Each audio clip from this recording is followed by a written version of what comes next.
Assalamualaikum warahmatullahi wabarakatuh.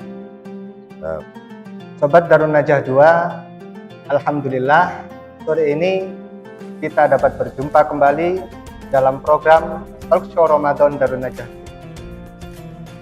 Kali ini kita akan ditemani oleh seorang ustadz yang sudah malang melintang di dunia pesantren. Beliau Ustadz Muslih, dan sebagai informasi, beliau ini juga dulu adalah ustadz saya ketika masih mondok di PTI Darun Najah. Sekaligus beliau ini senior saya di kampus. Assalamualaikum Ustadz. Waalaikumsalam. Hafiz. Jadi gini Ustadz, tema kita kali ini itu cinta ilmu agama. Oh, Tapi sebelum masuk ke situ, saya ingin flashback kembali. Jadi beberapa bulan yang lalu, kalau tidak salah entah 5 bulan yang lalu atau berapa, ini ada video viral Ustaz. Video viral. terkait. Jadi ada majelis seperti majelis maulid seperti itu. Di situ ada santriwati joget-joget Ustaz. Santriwati joget-joget. Kemudian ada lagi video yang viral, mungkin jangan juga tahu. Jadi sama majelis, ini santriwatinya itu salim ke gusnya.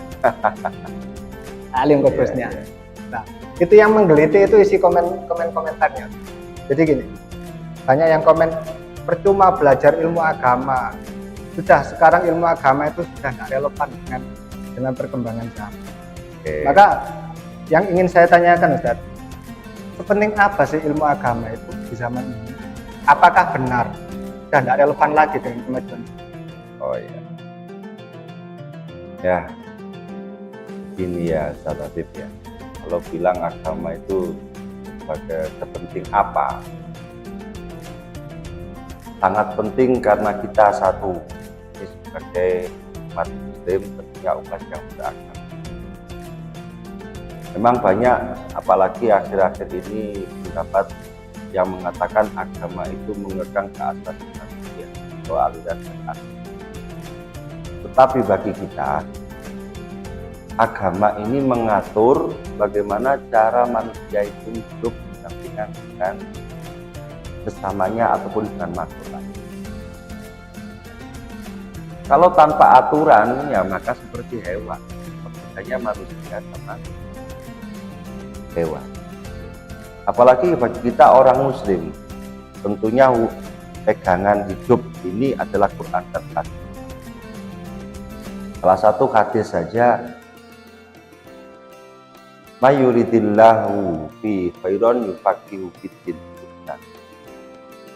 Jelas, barang siapa yang memang dikehendaki Allah menjadi orang baik, nah itu siapa sih yang nggak mau jadi orang baik? Semuanya jadi orang baik. Maka kalau ditanya relevansinya, apakah agama masih relevan untuk akhir-akhir ini? Kalau memang kebaikan itu dianggap sesuatu yang relevan, maka agama lah. Kira-kira hal yang baik itu sekarang dibutuhkan nggak?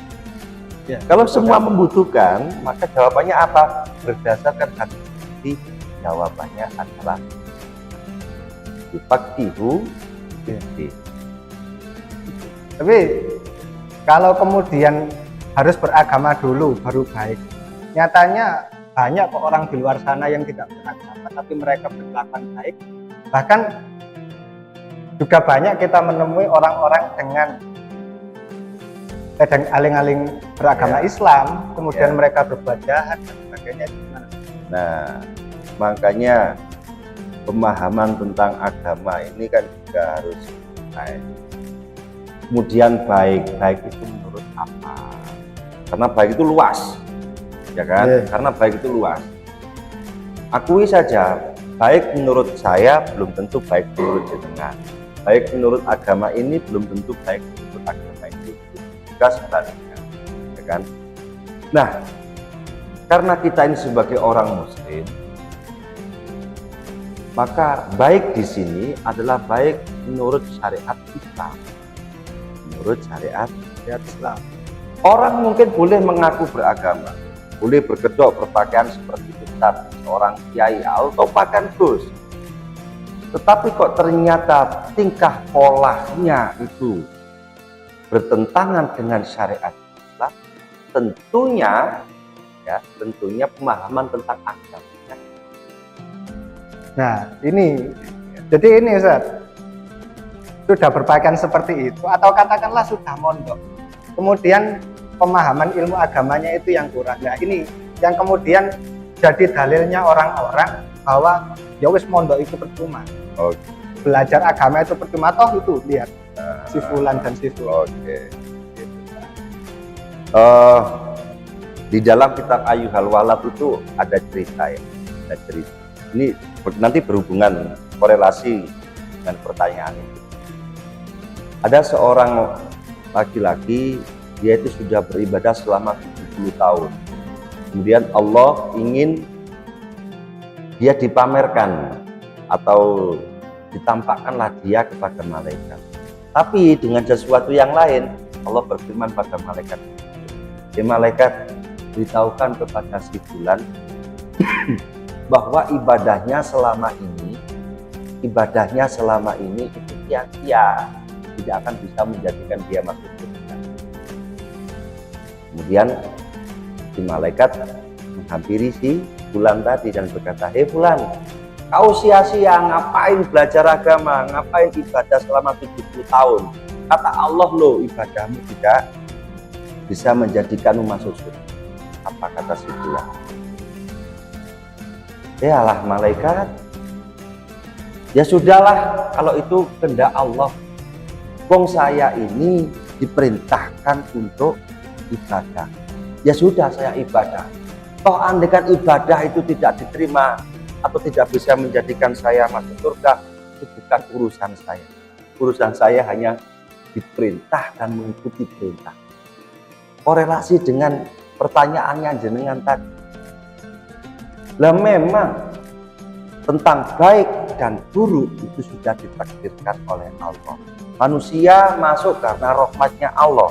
Sekarang kalau ada orang, aku nggak mau ibadah, aku nggak mau mondok, aku nggak mau belajar agama, toh ternyata nanti yang masuk surga itu yang ditakdirkan oleh Allah. Ingat, rahmatnya Allah itu dekat dengan orang-orang yang baik. Nah, orang yang baik itu apa? Pertama, dia harus taat, harus ibadah. Itu bisa dikatakan. Artinya, kalau ingin memperoleh rahmat Allah, jadilah orang baik. Dengan cara apa? Taat dan ibadah.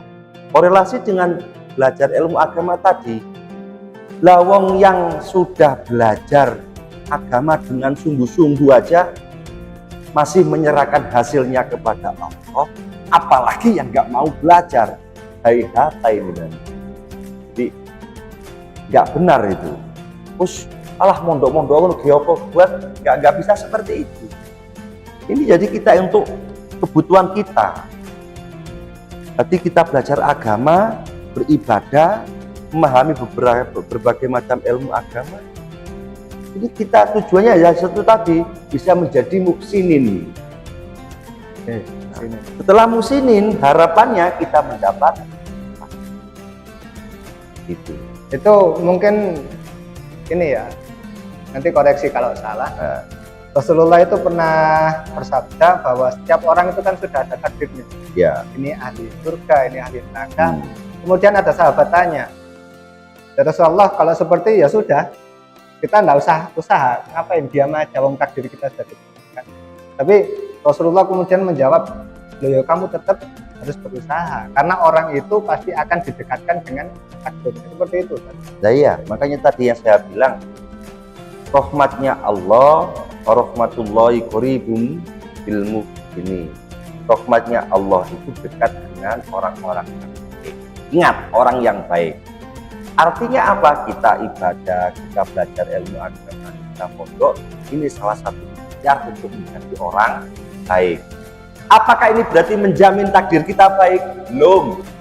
Hanya qaribun, mendekati. Loh, yang sudah berusaha ini loh cuma mendekati. Apalagi yang belum mau usaha, sekarang gitu. Jadi memang belajar ilmu agama itu penting. Ya sangat penting lah. Tapi gini, kalau ada orang kemudian dia ini punya dua pilihan, Ya. mondok atau enggak mondok. Nah, fenomena yang terjadi Ustaz, banyak sekali kemudian orang-orang yang misalnya cari hukum makan babi, Oh iya. oh dia nggak perlu mondok, cari di Google ada. Ya. Kemudian hukumnya bekecot, cari di Google. Kemudian orang-orang seperti ini bilang, kamu ngapain mondok? Kamu ngapain belajar ilmu agama jauh-jauh lama-lama? Itu loh, sekarang sudah ada Google. Itu gimana Ustaz? Oh iya. Jadi begini ya, kata Imam Al-Ghazali dalam kitab Al-Walad juga, alhamdulillah untuk bulan Ramadan ini dikaji oleh santri-santri Sarjana kelas C dan kelas Tsanawiyah. Alhamdulillah. Beliau itu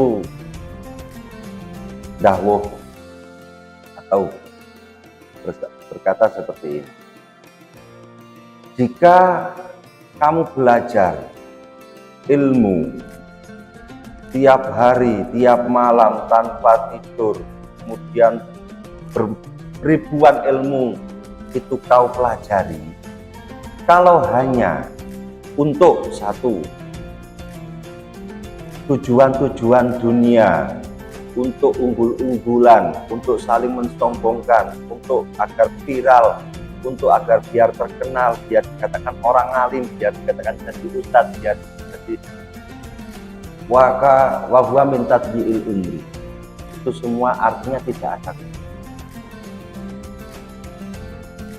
Itu semua tidak ada gunanya. Artinya mempelajari agama, mempelajari, kita niat mondok misalkan, mempelajari kitab, kalau hanya niatnya untuk biar kita terkenal, biar kita jadi alim, biar kita jadi ustadz, maka itu wahwa min tadbi'il umri.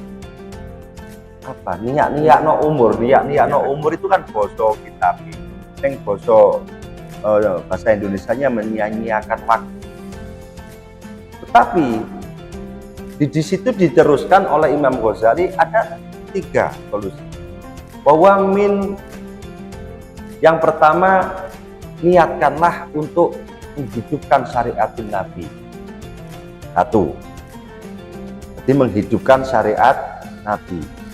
Belajar Google memang dapat ilmunya, tapi menghidupkan syariatnya dari mana coba?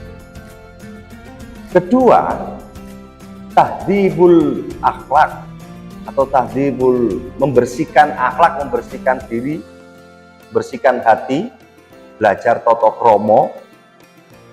Oke, bisa cerdas, oke bisa pinter dengan mempelajari internet atau yang lain, tapi ini tahdhibul kholaik ini Pak, akhlak ini apa bisa diperoleh dengan itu?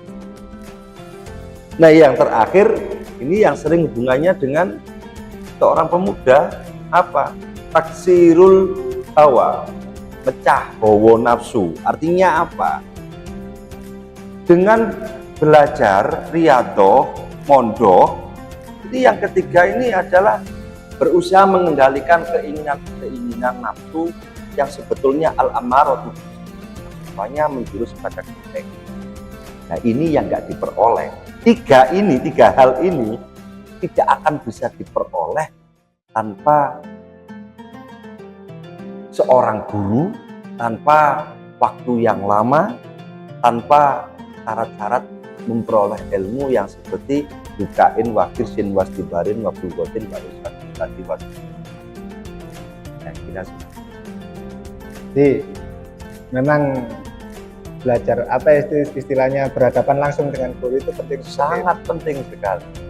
Rasulullah aja langsung bertemu dengan Allah. Apakah nggak bisa seperti gini? Rasulullah langsung apa? Jarak jauh sama Allah bisa, sangat bisa. Allah wala kulli syai'in qadir. Tapi Rasulullah perlu ditimbali.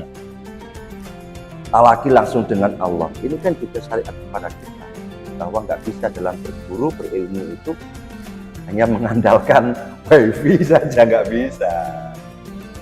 Nah, tapi kan kita nggak bisa memungkiri orang-orang seperti itu sudah banyak sekali yang belajar kajian, oh aku lihat ceramahnya Ustadz A, saya lihat ceramah Ustadz B, yang pada akhirnya nun sewu Ustadz, Ya. orang-orang seperti itu kadang lebih atos daripada batu ini.